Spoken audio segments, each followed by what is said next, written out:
Hey guys, Annie Pham here at the screening of The Devil's Dozen. It's a supernatural thriller with a super awesome cast, and I got to talk to Jeremy London, first-time director, as well as Omar Gooding and Jake Busey, and they had a lot to say about the movie and each other, so stay tuned because you don't want to miss this. Congratulations on your directorial debut. Tell me how that came about for you. Thank you very much. Well, I was hired originally to act in the film, and I started helping Patrick Durham, who brought me on the project at first. Started helping him produce it, and then eventually he sort of kind of walked away from the project, and it kind of wound up in my hands. And then we were smart enough to acquire it from him, this man right here, and we took it over, and we formed a company called Bigger Easy Entertainment, and got the movie made, man. I couldn't have done it without this guy right here, Dr. David Wyatt, man, for sure. These guys are my heroes. This entire film basically takes place in one room, and with that many actors, I think everybody did remarkably well. I mean, obviously we had moments where people, you know, get a little bit fussy or whatever, but overall everybody was great. And do you plan on doing any other directorial movies? I'm doing this for as long as I live, right? There we go. We're gonna keep making more, right? We're gonna make some more of these. Did you go to anybody for advice when you found out that you're going to be directing this movie? Not really. I've been doing this for so long. I knew what I wanted to do. I had a vision and I stuck to it. Do you prefer being on camera or behind the camera? Camera for sure, absolutely. I enjoy acting, don't get me wrong, but this is what I love to do. I play a mysterious guy. At first, when you meet him, you think he's just one of the bunch, and then you realize he has a darker, deeper past. And he's not the normal nice guy that I'm used to playing, that I'm accustomed to. Normally my roles, I want to play like the hero role or the good guy. But when I read the whole script, I said, "Ooh, nice! I'm with it. I'm with it." So I get to show another side, if you will. Is that like? Can you relate to that character in real life? Yes. The mysterious part? Yes, no, the mysterious. Yes, most definitely, most definitely. I'm mysterious. Because you never know what I'm gonna say. I may just say something right now. Okay, no. Tell me about working with first-time director Jeremy London. Jeremy is my guy. This was funny, man. This was a labor of love project. I mean, it was, when you see it, there's something you'll realize. We filmed the whole movie in one room, and that could be trying. There's a couple of exterior shots, and there's a few other scenes they shot. Everything I did was in one room. So, a lot of different egos all combined together, when's lunch, that type of thing, and it got trying at a time. And Jeremy did a really good job of pulling us all together and keeping us together and finishing the project, because a lot of times it was like, you know what, I'm out of here. And it had nothing to do with the film itself. It was just that confined space, and it's hard to manage all those actors and all those egos in one spot, trying to just, smile and do what we have to do and focus on what we have to get the job done and then move on. And it was real tricky. So I'm kind of excited because I haven't seen the whole thing. So I want to see it all put together and see, how he did his thing off the set. So who do you think had the biggest ego on set? Me. No, me. Who do I think? No, yeah.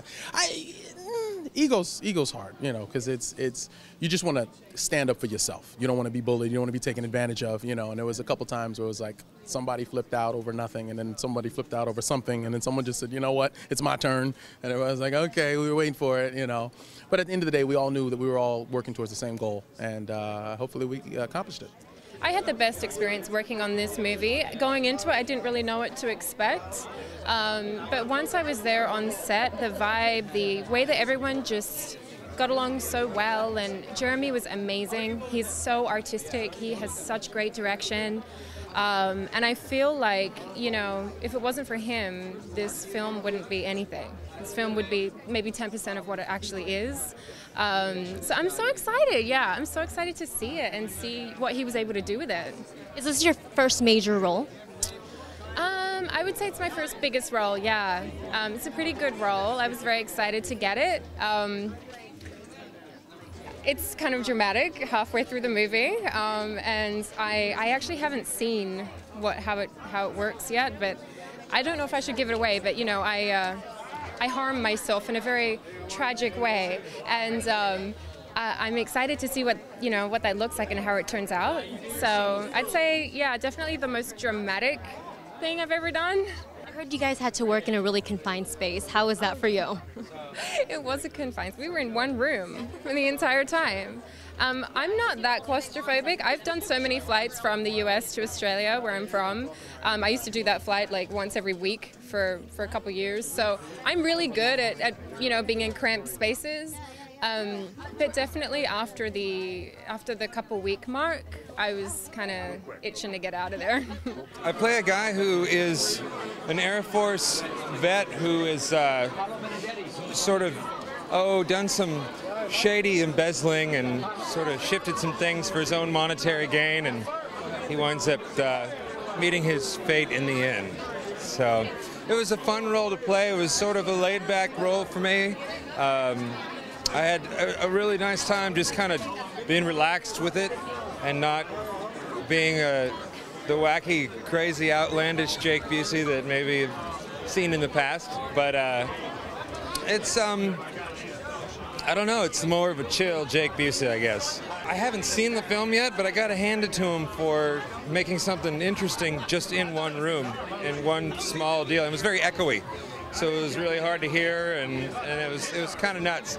And we shot it in spurts. We did a week here, and then we'd rest and wait for more money, and then we would do another week, and then we would rest. We would rest while other folks were scrambling and sweating and going, we've got to get more money to finish this thing. But we did it. We did it all in one room, so we'll see how it goes. How was Jeremy London as a director? Oh, he's a jackass. Jeremy's a good guy. You know, Jeremy and I have been friends for 20 years, and we used to ride motocross bikes out in the desert and the mountains together, and we kind of started our careers around the same time. So we were those young 20-something, you know, ones to watch and all that stuff in our 20s, and meanwhile hanging out as friends. And so it was awesome to work in a film and have him direct me, you know. It was great. It was like a family picnic. It was really,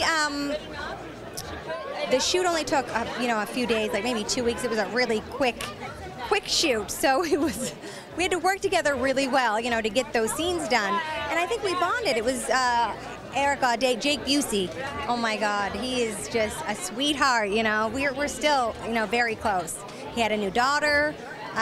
Yes, I love working with Jake, Dante, Omar, just everyone. It's a camaraderie. Was it hard working in a confined space? No, it wasn't. It wasn't hard. I think it was better. You don't have to worry about the lighting. You're like, get this lit, make sure I look good, and okay, we got it. No, but it was fun. My character is a bastard. Basically, he knows what he's going to do. He's got his own plan. I don't want to ruin it for the people who are going to watch, but you don't want to root for my character, but in a sense you do. I'm the guy you don't want to see die, but you can't wait for it to happen. So. Are you kind of like him in real life? Absolutely. Everyone wants to see me die, but it's not going to happen. It was very chaotic when we were filming this movie. Omar was absolutely great. He's a professional. He was just great, but we had a little problem with a few of the people just remembering lines, and it just took a long time to get the movie going. And at first we thought we were just going to be completely behind schedule the whole time, and somehow we all came together. We made it work, but. You know, it took a minute for everyone to step up to the plate and realize, hey, no one's better than the other person. Let's work together. Let's make this movie. You know, that was the problem. We had a lot of great actors in here, and everyone was trying to take the reins, and no one really wanted to, be a team player. They all wanted to be the leader in a sense, but you can't be that in a movie like this because there's so many actors in it. So.